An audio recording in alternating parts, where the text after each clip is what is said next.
Welcome everyone back to the Pathways to Success podcast.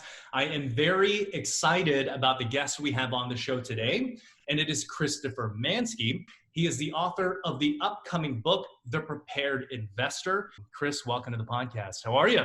I'm doing wonderful. Thank you so much for having me today. So Chris, let's look at, you speak about preparation. What do you mean by preparation? Well, I can say what I don't mean. What a lot of times people confuse is they think that preparation is the same as predicting the future. I do not mean predicting the future.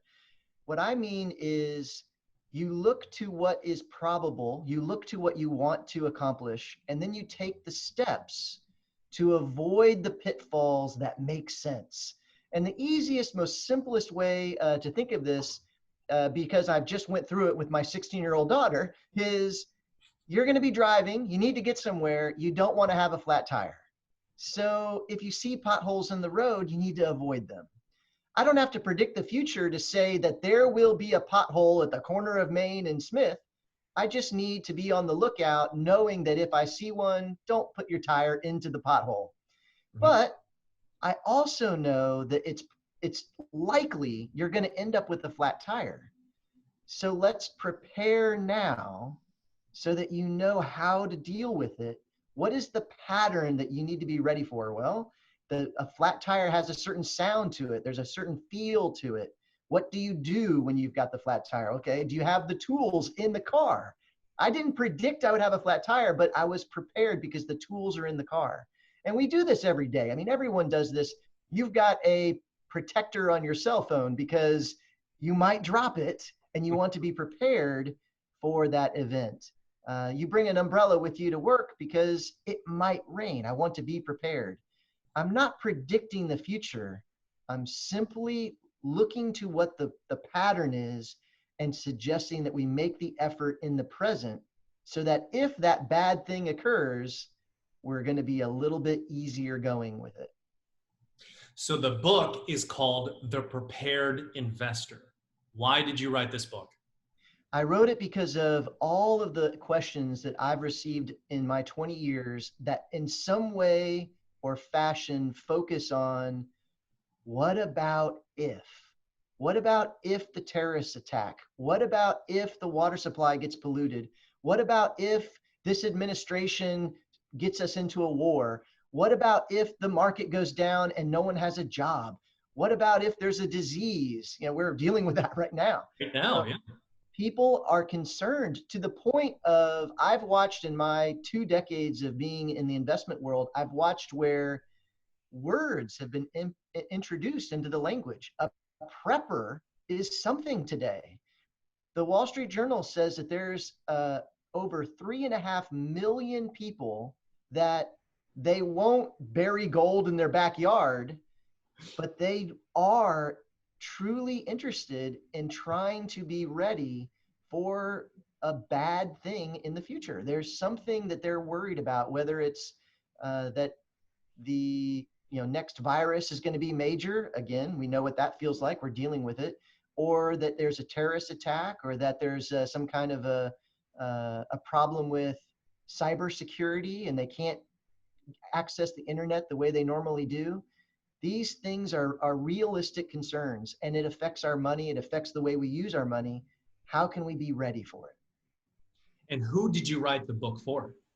So in addition to someone who has a portfolio and they're concerned about the future, anyone who advises people, any financial advisor, any CPA, any investment advisor, if they're hearing of concerns from their clients, this is the kind of book that it's a great gift for them, but it's excellent information to allow them to address those concerns in a meaningful way.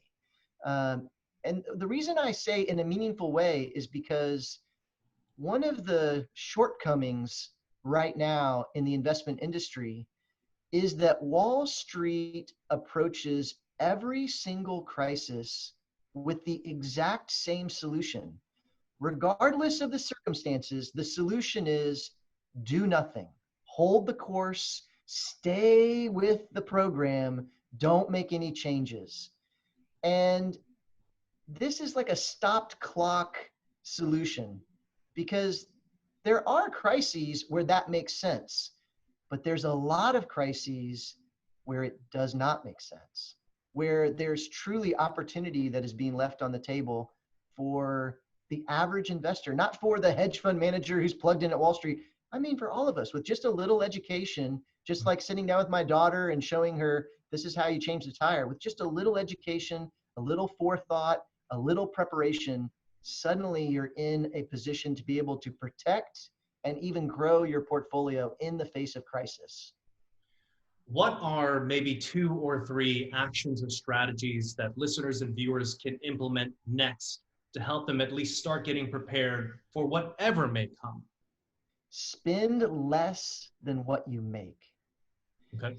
So often, especially at the start of somebody's career, the idea of saving is something for the future. Right now, I need to get the big house. I need to get the big car. This marriage needs to be celebrated in a way that everyone knows that I'm successful. And, in the last 10 years, I can't remember a single wedding that I was invited to that was an inexpensive wedding.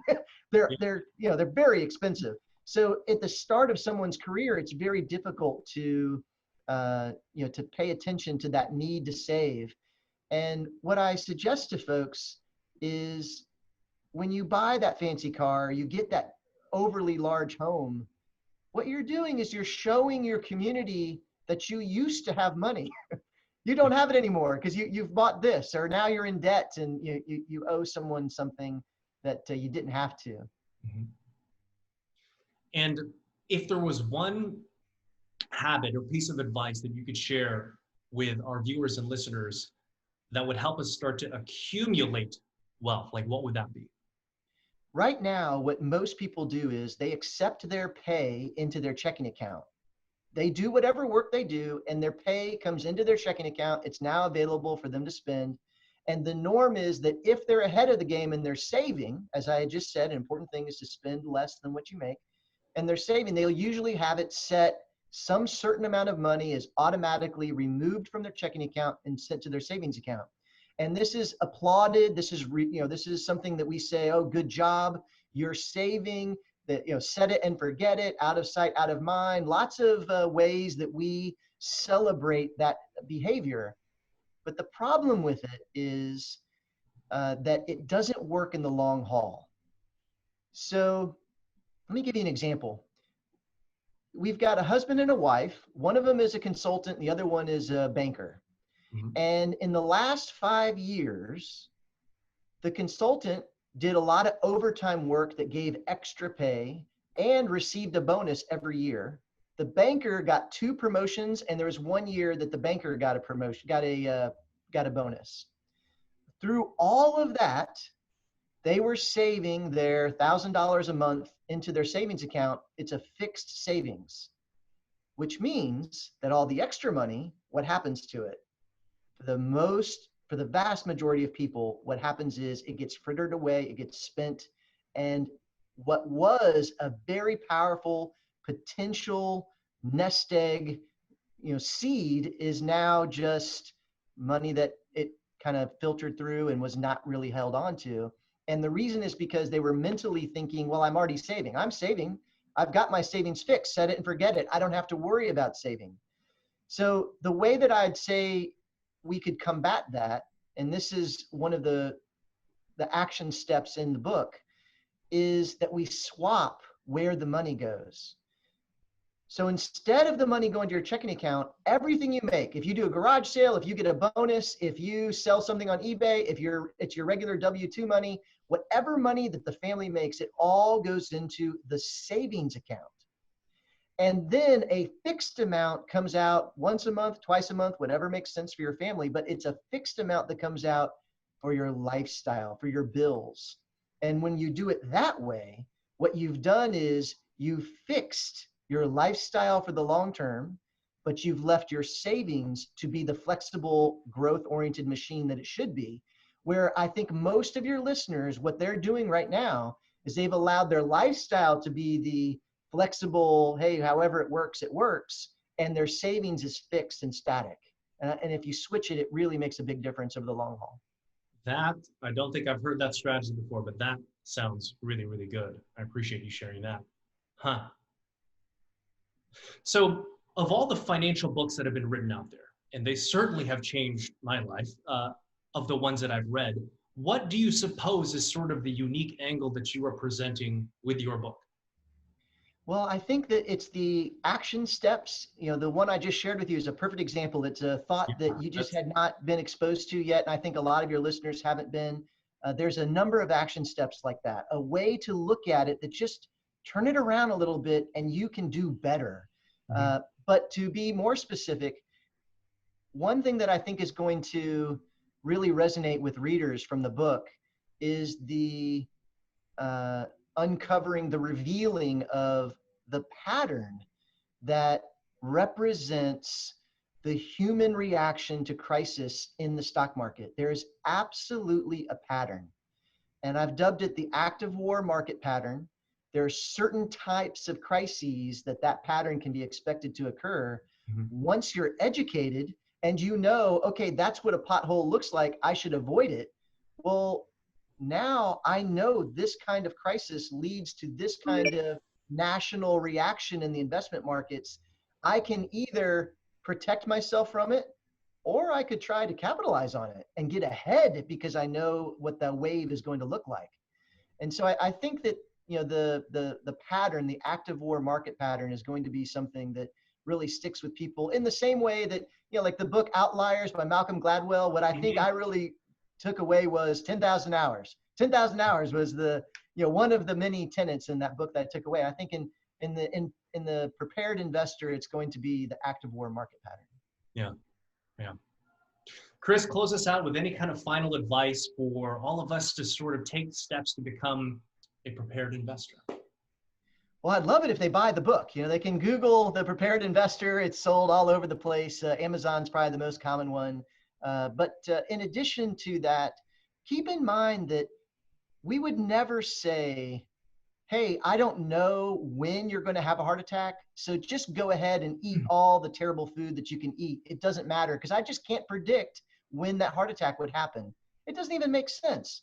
But somehow we think it makes sense when Wall Street says, well, we don't know when the next crisis is going to happen or what it's going to be.